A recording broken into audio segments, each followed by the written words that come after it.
This is the story of the Amazonian vampiress. Her name? Camilla Monfort.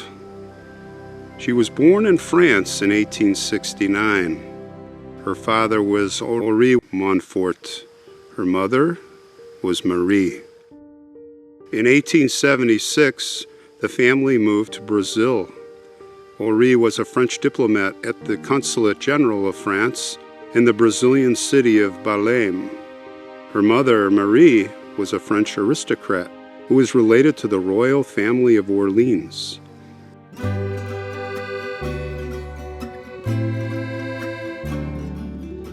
A most privileged upbringing. As she grew up, she studied classical music. She learned to speak Italian, German, English, and Portuguese. By the time Camilla was 16, she could play the piano, violin, and the guitar. And her voice, oh, did she have a voice. She would sing opera.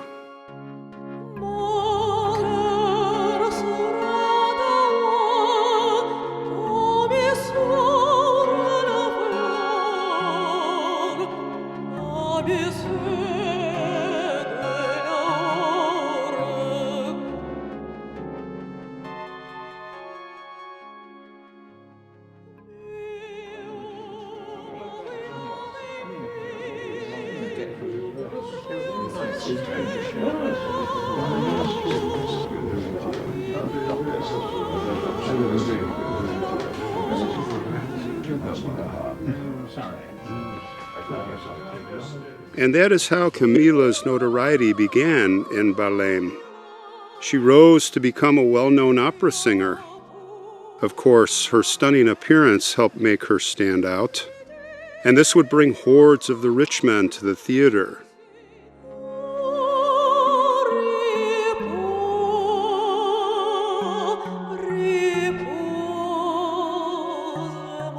Not only beautiful and alluring she was, standing at 5'5" tall, she radiated a stunning voice that would hypnotize anyone who would listen to her repertoire. But Camilla was different, not just with opera, but in most other ways. Very different. She shunned the local traditions of women of the time. She was very independent. Camilla had a rebellious spirit. The Bohemian movement was just starting in South America.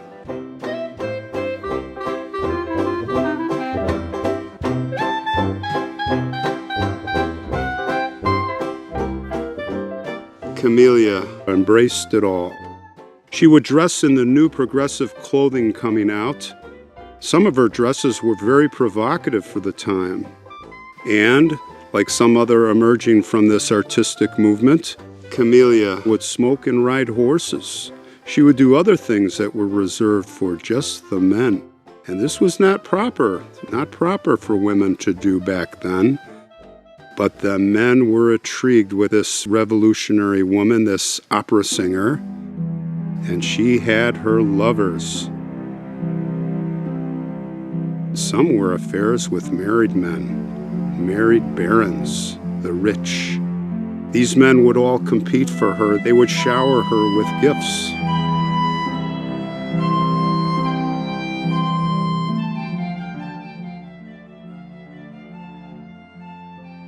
But Camilla, she would never commit with any one of them.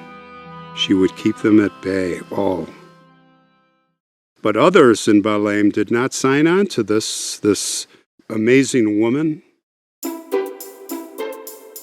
As the heads would turn for Camilla, soon the jealous women of Belém would come out of the woodwork and whisper to each other about this stunning woman, Camilla Monfort.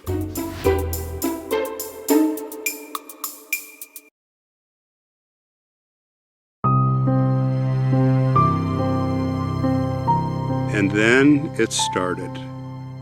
Camilla was seen one night by a couple on a midnight stroll. It was the night of a full moon, and there at the river walk, the Temptress walked casually alone, dressed in a black gown. The word soon spread, In less than a day, even Camilla would hear about it, and this seemed to fuel her. As men would sometimes follow her, bewitched by her beauty, she would deceptively tease them along. It was always late at night. She would seem to appear out of the darkness.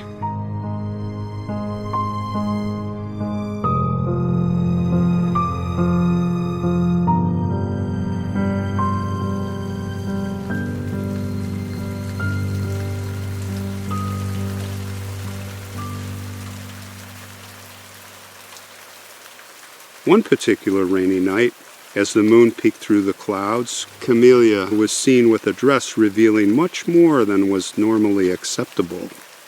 Her dress was pulled down below her shoulders, exposing her milky white smooth skin for all to see. And she began to dance, reveling in the moment. Her skin seemed to glow in the momentary moonlight that would peek through the clouds. It glistened as the rain soaked her body.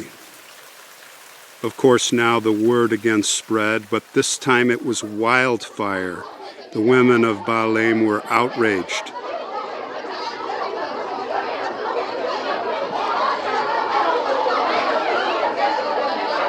But before they could confront Camilla, she would always seem to melt away into the background, almost disappear like a ghost.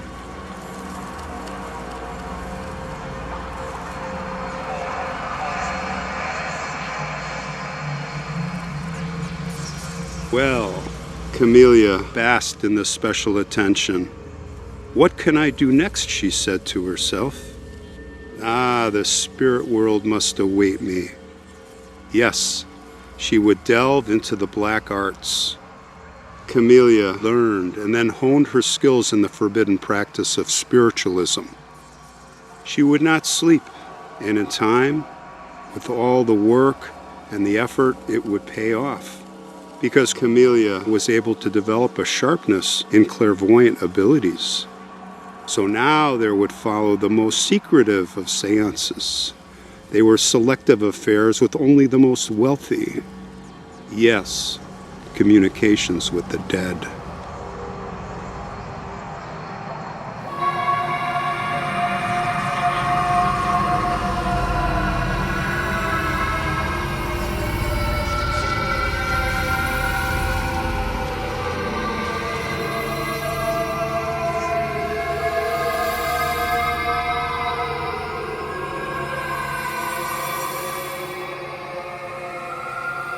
And those who sat at her dark table said that she could summon any spirit, good or bad. And soon it would be the bad spirits that would seep into Camilla.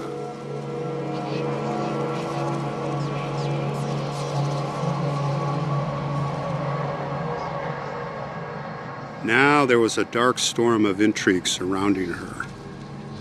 Camilla could bewitch any man who came close to her flaming aura. And the women of Balaam, they could not stand for this. But what could they do?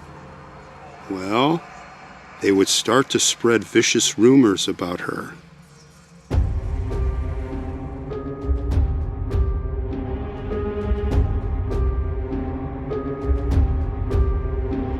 Camilla was now the target of hate.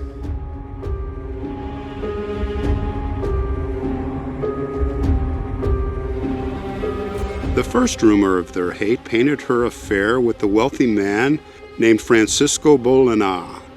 They said she was his lover, and he had brought her here to Balaam from Europe. Francisco would bathe Camilla with expensive imported champagnes in the bathtub of his very mansion.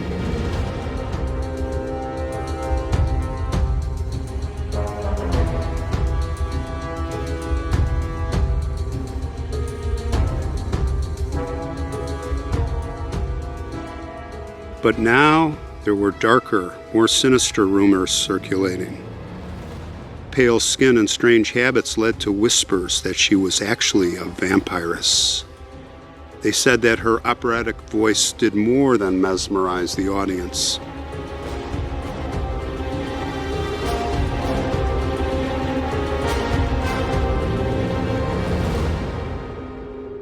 It was all part of her master plan, of course. Now, it was a plan to send young women into a trance, a helpless haze. They would collapse at Camilla's feet, and then she would move in. Her prey was snared, the bare neck exposed, and the work was quick.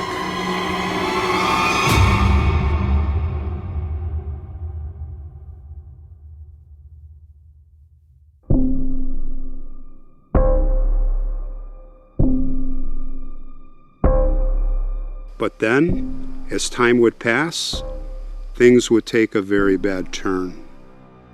Perhaps it was preordained, perhaps not. But in the fall of 1896, the incurable disease of cholera was spreading, and it was laying waste to the city of Balaam. Camilla would fall into its path, and within hours, she would be dead.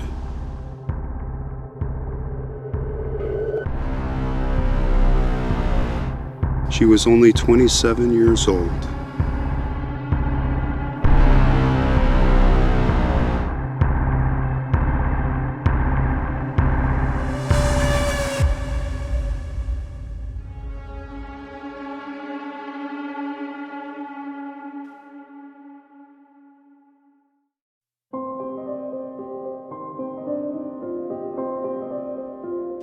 It is said that Camilla was interred in a distinctive mausoleum at the Soledad Cemetery there in Balaam.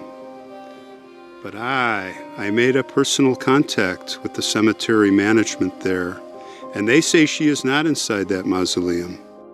She's not even in the cemetery, they said. So I say, is she in fact not there? Or do they not want gawkers or vandals to come on a visit? Maybe I leave it to you. The mystery of Camilla Monfort remains open. Many a witness have come forward to report sightings of Camilla back in Europe.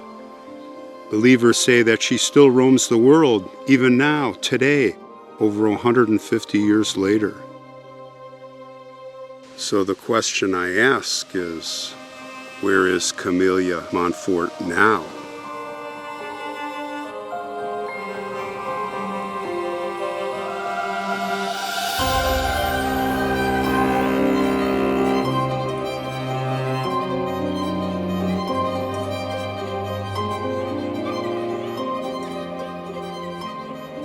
Well, gang, boy, that was quite a story, I have to say. When I first heard about it, I was captivated. I couldn't believe it. And then that picture, boy, what a beauty she was, huh? I was captivated when I saw that picture for the first time. I have to tell you, thank you to viewer Anna who sent it to me, who first alerted me to the story. When I saw it and opened it, I was just, holy cow, what is this, a vampiress? And how have I not heard about this? I'm sure many of you haven't heard about it. Some stuff on YouTube I see, but nothing really, that's where I started to dig into it and do research. And some things, yes, some things no, we're going to talk about. The first thing I noticed, the picture of the mausoleum. It was on Find a Grave. It's not there anymore. I'll have to go back and see if I can find that picture of this claimed mausoleum at the cemetery there in Balaam. But yeah, I did get in touch with them, and no dice. Nope, not here. They were very emphatic. Don't waste your time. Don't come down. I was going to go down there. Can you believe this? I was going to go to Brazil if she was there, I wanted to tell this story. It was a picture of the mausoleum was the supposed saying that her voice, blah, blah, blah. But we'll talk about that a little bit. Didn't pan out. So, having said that, with respect to the grave in Brazil, I do some more digging, and what do I stumble across? There's a duplicate Find a Grave link, and thank God I was like triple checking. You're not supposed to do that on Find a Grave. I can't imagine it would be a different woman from France Death October 1915. And I'm not even going to try to pronounce the cemetery. It says Old Cemetery. I looked on the map and it's on looks like southwestern coast, Bay of Biscay.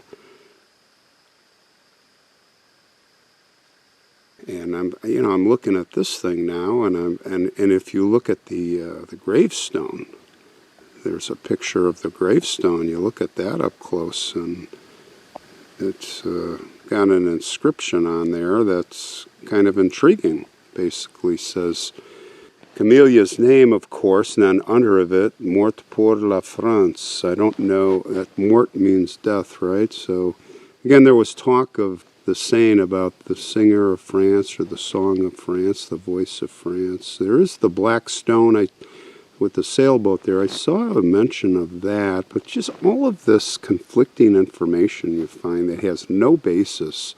But anyway, I thought I'd mention it. There's just another find a grave link. I don't think she would have been, she died of cholera. Well, she could have been brought back to France.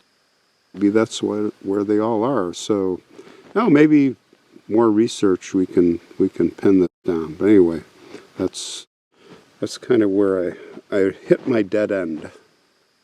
So unless a handful of people know and pass the information down a generation to generation, maybe that's it. Maybe she's there and it's just a big secret. Now I know they do that at certain people, certain places, because they don't want the crowds coming in. And then, of course, you'll have somebody who wants to get the skull of the Doors Morrison, right? You got to bury him under, or Abe Lincoln, they put him under how much concrete, right, in Springfield there. But, I went to, it's like Doc Holliday's true grave location there in Georgia. I had a 3-part series, and we found the actual, I had talked to one of those brethren, those descendants who held the secret of Doc Holliday's, and his grave, he trusted me, and they trusted me, this small group. And I went to the cemetery, did not share the location, the Confederate cemetery, but otherwise the place would be overrun. But back to Camilla, quite amazing picture, postcard, don't you think? Just wow. And I know she was on stage and she had to probably play it up. And look at that hair and the outfit, and just, boy, who wouldn't just be mesmerized? And then she's singing, and the soft voice you could imagine. She's in her mid-20s. Certainly a catch for all these men who I'm sure were just frothing at the mouth to court her.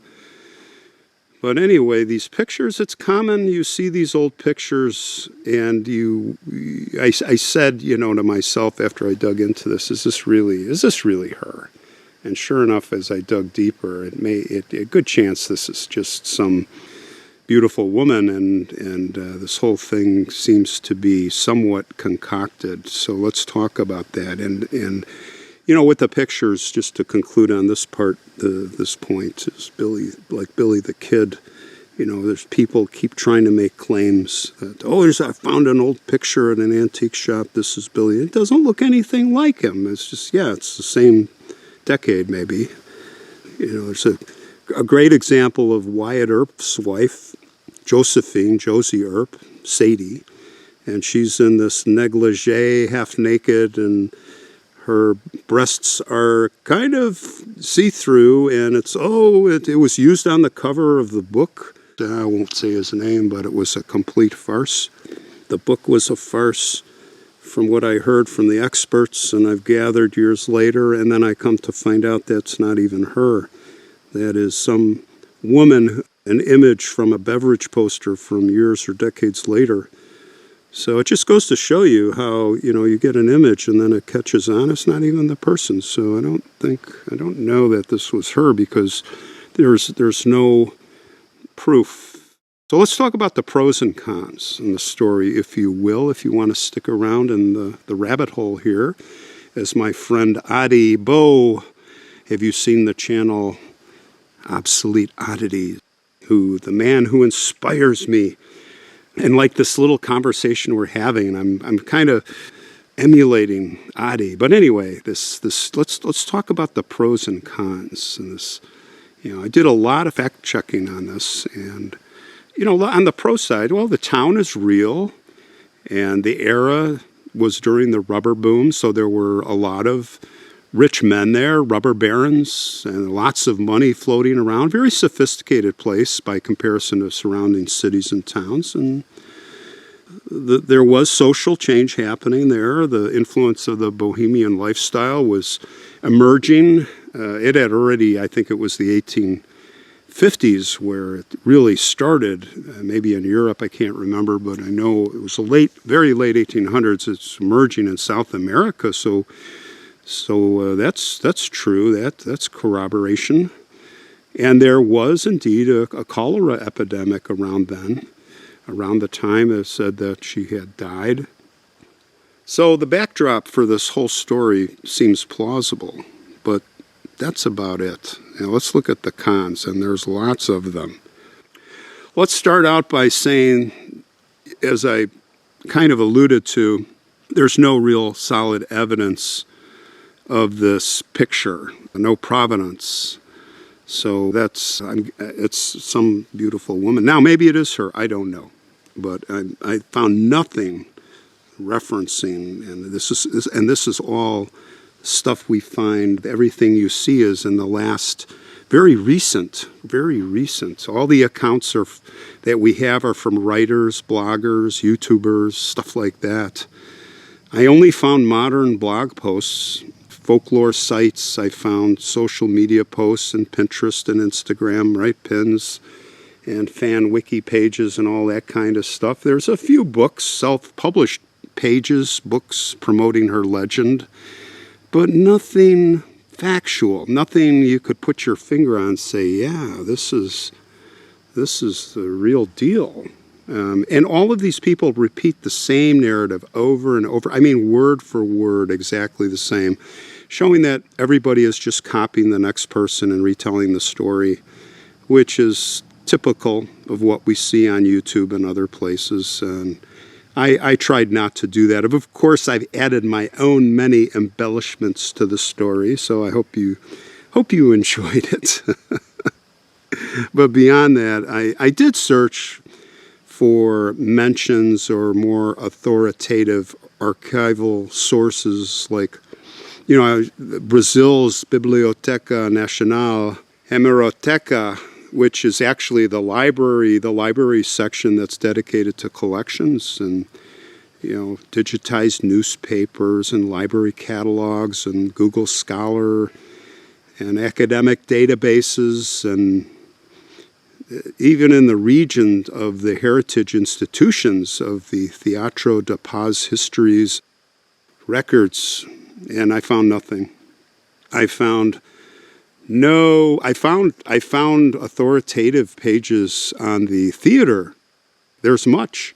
These are real historic places, but no primary source references, or even in a theater program, the opera, nothing about her, nothing about Camilla, and nor in the cemetery burial registry, or so I'm told. There's no Camilla Monfort. But maybe, like I said, maybe she's being protected. Her tomb, there's many places we've gone and we say, hey, they're here somewhere. Even this month we have that situation. Their bones are there, but we can't stand exactly on the grave. And it's for good reason. So, but most interestingly, yes, as I mentioned, this image. The image is widely shared online. You got it all, Instagram, Pinterest, and X, and Twitter, and whatever Twitter's called, X, right? And what's interesting is the commenters, the people commenting who are the in-the-know folks. They claim that these are AI-generated or misattributed vintage photos. Of course, the AI-generated stuff is just the vampire pictures. But misattributed vintage photos, that's what I was talking about, and people have said that. Of course, after doing all the research, I agree. No provenance tracing the image.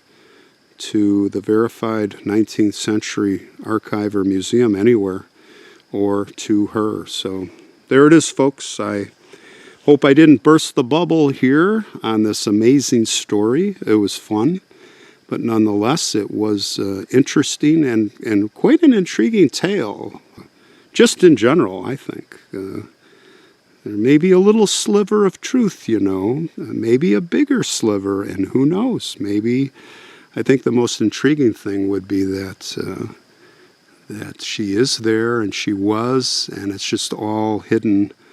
And run into a lot of cemeteries. I'll say it for the third or fourth time. They don't share the information because they don't want the crowd coming, the gawkers, and we'll just call them the demented people who would do nether things.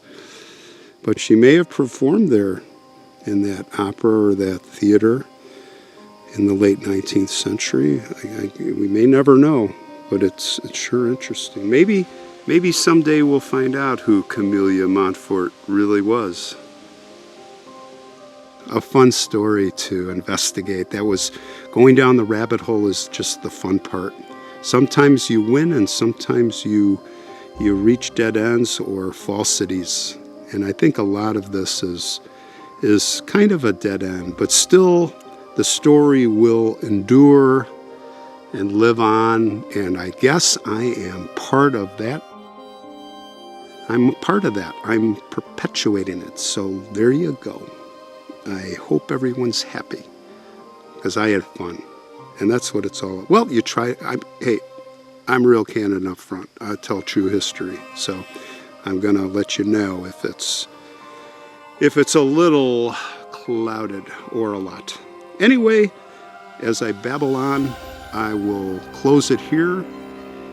And thanks for staying with me this long. And if you have, then, well, I wish you a good night. And we'll see you on the next episode. Stay safe.